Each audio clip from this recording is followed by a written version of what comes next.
Hello दोस्तों। तो आज हम लोग देखने वाले हैं कि किस तरीके से आप आईसर एप्टीट्यूड टेस्ट यानी कि आईईटी 2025 का फॉर्म फिलअप कर सकते हैं। चलिए देखते हैं। तो सबसे पहले आपको आईसर एडमिशन 2025 का वेबसाइट ओपन कर लेना है।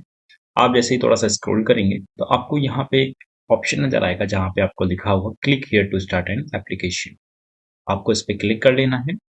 आपके पास आईसर का एक इंटरफेस नजर आएगा जहाँ पे आपको यहाँ पे लिखा होगा टू रजिस्टर। ठीक है। और रजिस्ट्रेशन का जो टाइम पीरियड है, जो आप एप्लीकेशन अप्लाई कर रहे हैं, उसका टाइम पीरियड यहाँ पे लिखा हुआ है 10 मार्च से आपका 15 अप्रैल तक रहने वाला है। ठीक है। एंड आपका जो एडिटिंग विंडो है, ठीक है, जो भी आपका करेक्शन विंडो रहेगा वो 21 अप्रैल से 22 अप्रैल तक रहेगा, जिसका टाइम पीरियड यहाँ पे मेंशन है। चलिए बात करते हैं कि रजिस्ट्रेशन हम लोग कैसे कर सकते हैं। ठीक है। सबसे पहले आपको रजिस्ट्रेशन पेज ओपन कर लेना है। आप जिस भी लैंग्वेज में कंफर्टेबल हैं आपको वो लैंग्वेज यहाँ पे सेलेक्ट कर लेना है। मैं यहाँ पे इंग्लिश में कंफर्टेबल हूँ तो मैं यहाँ पे इंग्लिश सेलेक्ट कर लूंगा। ठीक है। चलिए देखते हैं। सबसे पहले आपको यहाँ पे रजिस्ट्रेशन करना होगा। आपका अपनी बेसिक डिटेल्स फिलअप करनी है। ठीक है। तो मैंने यहाँ पे अपना नाम फिलअप कर दिया है। मैं यहाँ पे अपनी डेट ऑफ बर्थ फिलअप कर देता हूँ। ठीक है। चलिए देखते हैं। ठीक है। तो यहाँ से आप स्क्रॉल करके अपनी डेट ऑफ बर्थ फाइंड कर सकते हैं, लाइक दिस।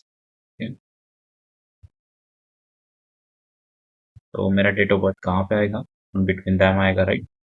तो इस तरीके से मैंने अपनी डेट ऑफ बर्थ फाइंड कर लिया है। देन अपना जेंडर यहाँ पे फाइंड कीजिए आप। ठीक है। एंड यहाँ पे आपका जो भी सिटीजनशिप है आप वहाँ पे फाइंड कर सकते हैं। ठीक है। एंड फिलअप कर दीजिए इसको यहाँ पे फटाफट से। एंड अपना मोबाइल नंबर यहाँ पे आप डाल सकते हैं। उसका कंफर्मेशन यहाँ पे डालना पड़ेगा आपको, सेम मोबाइल नंबर।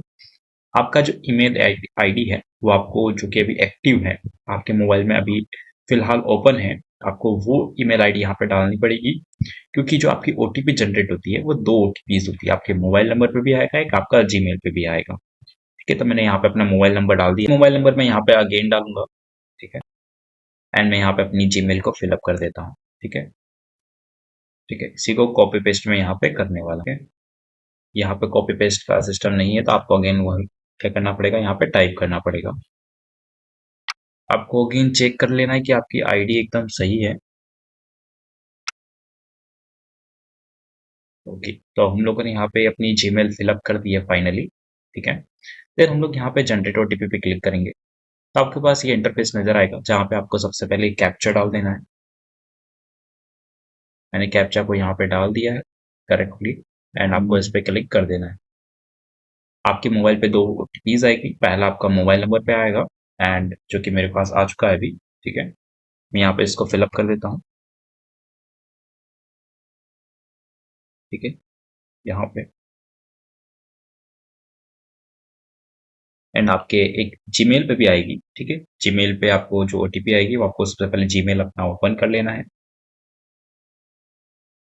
चलिए देखते हैं।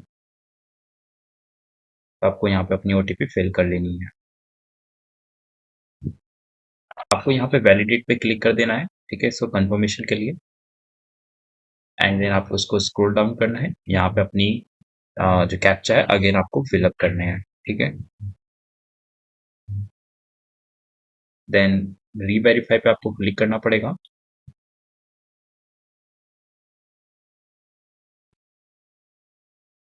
ओके। यहाँ पे आपको यस एग्री पे क्लिक कर देना है। देन आपको रीवेरीफाई करना है। ठीक है। यस। यहाँ पे आपको चार ऑप्शंस नजर आएंगे, आपको इस पे टिक मार्क कर देना है। जब आप इसको कंफर्मेशन कर देंगे तब जाके आपको यहाँ पे टिक करना है। ठीक है। सारे पे टिक कर देना है ऐसे एक एक करके। जब आप श्योर हो जाएं कि आपके सारे डिटेल सही हैं तभी आप इस पे टिक कीजिएगा। एंड एट द एंड आपको इस पे सबमिट पे क्लिक कर देना है। ओके। तो आप यहाँ पे उस चीज को यहाँ पे देख सकते हैं। आपको यहाँ पे एप्लीकेशन नंबर नजर आएगा। ठीक है। आपकी डेट ऑफ बर्थ सब कुछ आपको यहाँ पे नजर आएगा इस तरीके से। ठीक है। अब आपको यहाँ पे go to the personal details पे जाना है। यहाँ पे आपको थोड़ा सा लोड देगा ये सिस्टम।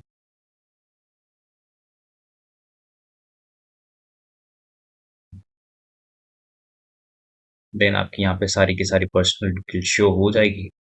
फिर आपको यहाँ पे अपना ऑल्टरनेट कॉन्टेक्ट नंबर देना है। अगर आपका ये नंबर पे कॉन्टेक्ट नहीं जाता है तो आपका ऑल्टरनेटिव कॉन्टेक्ट नंबर यहाँ पे होना चाहिए। तो सबसे पहले चलिए इसको फिलअप कर देना आप लोग यहाँ पे। और अपनी ऑल्टरनेट जीमेल आईडी भी आपको यहाँ पे डालनी पड़ेगी। तो इस तरीके से मैंने यहाँ पे अपने अदर कॉन्टैक्ट नंबर डाल दिया है। अगर आपके पास अदर कॉन्टैक्ट नंबर नहीं है, तो आप अपने पेरेंट्स का डाल सकते हैं, या फिर अपने पास ऑल्टरनेट कोई भी ईमेल आईडी नहीं है, तो आप उसको जनरेट कर लीजिए पहले, ठीक है?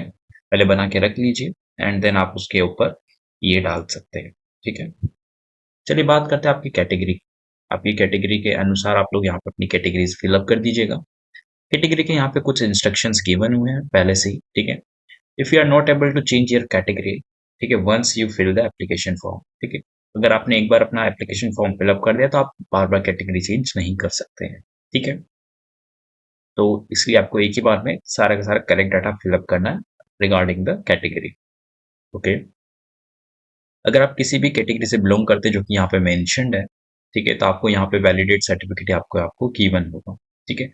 आपकी जो यहाँ पे ब्राउचर रिलीज किया गया है उसके एंड में आपको सर्टिफिकेट्स गिवन है। आपको वो सर्टिफिकेट्स जो गवर्नमेंट ऑफ इंडिया है उसके एलिजिबिलिटी है, ठीक है, रजिस्ट्रेशन का, आपको उसके अकॉर्डिंग फिलअप कर देना है वो सब चीजें, ठीक है? वो जो आपका सर्टिफिकेट है, ठीक है, ओबीसी एनसीएल या फिर ईडब्ल्यूएस का है, वो आपका अप्रूव्ड होना चाहिए आफ्टर द 1 अप्रैल या फिर 1 अप्रैल पे भी, ठीक है? उसके बाद का ही आपका वो चलेगा, ठीक है? ऐसे काफी सारे यहाँ पे डाटा गिवन है, ठीक है, आप उसको एक बार पढ़ लीजिएगा ठीक से, ठीक है? एंड आपको जो स्कैन है, ठीक है, आपका जो आप 1 अप्रैल के बाद जो आप बनाएंगे, ठीक है, आपका सर्टिफिकेट, उसको आपको स्कैन कर लेना है अच्छे से, ठीक है? और उसको आपको अपलोड करना है बिफोर द 16 जून, ठीक है? 16 जून से पहले आपको उसको अपलोड कर देना है आपकी वेबसाइट पे, अगर आपने नहीं बनाया है, ठीक है?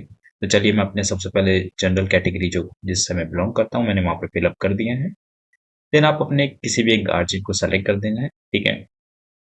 आप किसी भी गार्जियन को सेलेक्ट कर सकते हैं, लाइक माई फादर, ठीक है? आप उनका नाम फिलअप कर देना है, आप उनकी क्वालिफिकेशन फिलअप कर दीजिए एंड आप उसका ऑक्यूपेशन फिलअप कर दीजिए, ठीक है? उनका नाम करेक्टली डाल दीजिएगा, क्योंकि बहुत सारे बच्चे क्या करते हैं कि जो आपका 12th मार्कशीट में जो नाम है आप वही फिलअप कीजिए, ठीक है? क्योंकि एट द एंड आपका जब क्रॉस वेरिफिकेशन होता है तो बहुत सारे के लोगों की स्पेलिंग मिस्टेक्स होती हैं, कुछ लोगों का स्पेलिंग में कुछ कीप होता है वो मिसिंग होता है, कुछ लोग सरनेम तक नहीं फिलअप करते अपने फादर का, ठीक है? जो कि 12th मार्कशीट में लिखा है आप वही फिलअप कीजिए, ठीक है? वो बेस्ट रहता है, ठीक है? आपका एनुअल सैलरी आपको यहाँ पे डालना होगा, ठीक है? एप्लीकेंट का जो फोटो आईडी है आपको यहाँ पे फिलअप करना है और उसका आइडेंटिफिकेशन नंबर आपको यहाँ पे फिलअप करना है, जैसे कि मैं पैन कार्ड फिलअप करता हूँ, ठीक है? तो आपको यहाँ पे पैन कार्ड नंबर डालना रहेगा आपका, ठीक है? ये किसका डालना है आपको, ठीक है? ये आपको किस चीज का डालना है, आपका पेरेंट्स का डालना है कि अपना डालना है, या आपको अपना ही डालना है, ठीक है? ये बात अपना याद रखिएगा। देन हम लोग बात कर रहे हैं यहाँ पे, अगर आप इन तीनों में से किसी भी रिलीजन से बिलोंग करते हैं या फिर किसी स्टेट से बिलोंग करते हैं तो आपको यहाँ पे डाल देना है, अदरवाइज आपको यहाँ पे नो पे क्लिक कर देना है, सिंपल सा, ठीक है, तरीका है। देन आप किसी भी डिसेबिलिटी से बिलोंग करते हैं, ठीक है, अगर आपको कोई डिसेबिलिटी है तो आपको यहाँ पे पीडब्ल्यूडी का फॉर्म भर देना है, ठीक है, और आपको डाउनलोड करना पड़ेगा, अगर आप नहीं है तो आपको यहाँ पे नो कर देना है, सिंपल सा, ठीक है। आपको यहाँ पे अपना परमानेंट एड्रेस डालना रहेगा, ठीक है। यहाँ पे आपको अपनी कंट्री सेलेक्ट कर लेना है, जैसा इंडिया है, ठीक है। आपको यहाँ का स्टेट आपको सेलेक्ट कर लेना है, ठीक है, मैं राजस्थान का रहने वाला हूँ तो मैं यहाँ पे राजस्थान सेलेक्ट कर लेता हूँ, ठीक है, इस तरीके से आपको अपनी सिटी सेलेक्ट कर लेनी है, ठीक है। तो यहाँ पे आपको सिटी सेलेक्ट कर लेना है एट द, और आपको यहाँ पे उसका पिन कोड नंबर डाल देना है, ठीक है। और इस तरीके से आप अपना परमानेंट एड्रेस यहाँ पे अच्छे से फिल अप कर दीजिएगा। तो इस तरीके से आपको ये डेटा फिल अप करके आपको नेक्स्ट पे क्लिक कर देना है, ठीक है। आपको इस पे ओके क्लिक कर देना है। आपको यहाँ पे अगेन आपका एक पोर्टल शो होगा। इस तरीके से आपको अपनी बेसिक डिटेल फिल अप करके आपको यहाँ पे नेक्स्ट पे क्लिक कर देना है, ठीक है। आपको ओके पे क्लिक कर देना है। यहाँ पे आपको यहाँ पे अपना फोटो अपलोड कर देना है, ठीक है। फोटो अपलोड किस तरीके से करना है, आपका फेस एकदम क्लियर होना चाहिए, ठीक है, और आप एकदम सीधे दिखने चाहिए, ठीक है, और आपका ऐसा सिर कटा हुआ नहीं होना चाहिए, और आपका शोल्डर, आपका हाफ शोल्डर यहाँ पे दिखना चाहिए, जैसा मेरा आपका फोटो में दिख रहा है, ठीक है, सर्कल फोटो के अंदर। एंड आपको जो आपका फोटो है वो लास्ट 3 मंथ में ही खींचा हुआ होना चाहिए, ऐसा नहीं कि आप अपने बचपन का फोटो लगा दे रहे हैं, ठीक है। आपको अपना सिग्नेचर एकदम क्लियर होना चाहिए एंड आपको सिग्नेचर एकदम काफी बड़े तरीके से दिखना चाहिए, ठीक है। ऐसा काफी कुचड़ मुचड़ लोग सिग्नेचर कर देते हैं, ऐसा नहीं चलेगा। आपका सिग्नेचर क्लियर होना चाहिए, ठीक है, मैं आपको अभी दिखा दूंगा कैसे सिग्नेचर आपको होना चाहिए, ठीक है। आपका फोटोग्राफ इस तरीके से होना चाहिए, ठीक है। यहाँ पे काफ़ी सारी चीज़ें मेंशन्ड है। आपका सिग्नेचर कुछ इस तरीके से होना चाहिए, ठीक है? इस तरीके से कोई भी नहीं करेगा सिग्नेचर। आपको फ़ोटो ऐसा सर कटा हुआ नहीं होना चाहिए, आपका एकदम परफेक्ट फ़ोटो होना चाहिए। किसी भी टेढ़ा-मेढ़ा फ़ोटो नहीं चलेगा, ब्लैक एंड व्हाइट भी नहीं चलेगा आपका यहाँ पे फ़ोटो, ठीक है? आपका फेस एकदम क्लियर होना चाहिए, ऐसा नहीं कि अंधेरे में आपने फ़ोटो खिंचाया हुआ है, ठीक है? ऐसा भी नहीं चलेगा कि आपका इनइक्वल शोल्डर है, ठीक है? ऐसा भी नहीं चलेगा ज़्यादा ज़ूम इन है आपका फ़ोटो, ठीक है? कोई भी चश्मा आपका अगर है, तो अगर आप चश्मा लगाते तो आपका चश्मा होना चाहिए फ़ोटो के अंदर, ठीक है? अदरवाइज़ आपको यहाँ पे कोई भी कलरफुल चश्मा नहीं पहन के फ़ोटो खिंचाना है, ठीक है? अगर आपका स्पेक्टिकल्स है, ठीक है? अगर आपके उस पे रोशनी पड़ रही है, आपकी आँखें क्लियर नहीं है, तो आप लोगों को स्पेक्टिकल्स को ऐसे लाइटिंग करके एक फ़ोटो खिंचाना है ताकि इस पे रोशनी ना पड़े, ठीक है? ऐसा कोई भी नहीं करेगा कि आपका चश्मा अपना थोड़ा-सा नाक पे आगे कर लिया है, ठीक है? ऐसा कोई भी नहीं करेगा। सिग्नेचर आपका क्लियर होना चाहिए, एकदम दिखना चाहिए, ठीक है? इस तरीके से कोई भी अपना फुल फॉर्म नहीं लिखेगा, आपका सिग्नेचर एकदम पूरा कंप्लीट होना चाहिए, ठीक है? इस तरीके से। होप कि आप लोगों को ये चीज़ समझ में आई होगी। चलिए देखते हैं पोर्टल पे वापस आते हैं। तो इस तरीके से आप यहाँ पे अपना फ़ोटो अपलोड कर दीजिएगा। आपका यहाँ पे सिग्नेचर होना चाहिए, ठीक है? आपका यहाँ पे फ़ोटो आईडी या फिर आपका पैन कार्ड यहाँ पे आपको अपलोड करना पड़ेगा, ठीक है? आपका यहाँ पे क्लास 10th का मार्कशीट होना चाहिए, आपका यहाँ पे क्लास 12th का मार्कशीट होना चाहिए, ठीक है? देन यहाँ पे आपको अपना प्रेफ़रेंस फ़िल अप कर देना है, ठीक है? आपको प्रेफ़रेंस एक ही बार में फ़िल अप करना है, आप बार-बार इसको चेंज नहीं कर सकते, ठीक है? आपको प्रेफ़रेंस एक ही बार में ठीक से भरना है, ठीक है? फिर आपको यहाँ पे जो एप्लीकेबल फ़ी है, ठीक है? आपको यहाँ पे पे करना पड़ेगा ₹2000, ठीक है? देन आप यहाँ पे इसको क्लिक करके आप यहाँ पे आगे बढ़ सकते हैं। अगर आप एसटी, एससी के हैं, ठीक है? तो आपका फ़ीस उसके अकॉर्डिंग डिग्रेड हो जाएगा, थोड़ा-सा कम हो जाएगा, ठीक है? आपको यहाँ पे क्लिक करके आपका फ़ी पे इसको सबमिट कर देना है, ठीक है?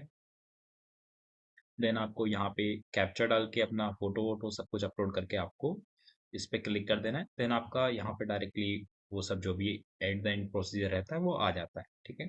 तो इस तरीके से आप अपना फॉर्म फिल अप कर सकते हैं, ठीक है? अगर आपको कोई भी प्रॉब्लम आती है, किसी भी सर्टिफिकेट में कोई इश्यू आता है, तो आप मुझे कॉन्टैक्ट कर सकते हैं, ठीक है? आप यहाँ पे कमेंट बॉक्स में भी आपकी प्रॉब्लम लिख सकते हैं, ठीक है? मिलते हैं नेक्स्ट लेक्चर में। जब तक अगर आपको कोई डाउट होता है सिलेबस से रिगार्डिंग, तो आप भी कमेंट करके पूछ सकते हैं नीचे, ठीक है? अगर आपने टेलीग्राम चैनल ज्वाइन नहीं किया है तो वहाँ पे भी आप ज्वाइन कर सकते हैं, ठीक है? अगर आप हमसे इंस्टाग्राम पे जुड़ना चाहते हो इंस्टाग्राम पे जुड़ सकते हैं। अगर आपको कोई भी डाउट पूछना है तो आप व्हाट्सएप पे भी यहाँ पे पूछ सकते हैं। चलिए मिलते हैं हम लोग नेक्स्ट लेक्चर में।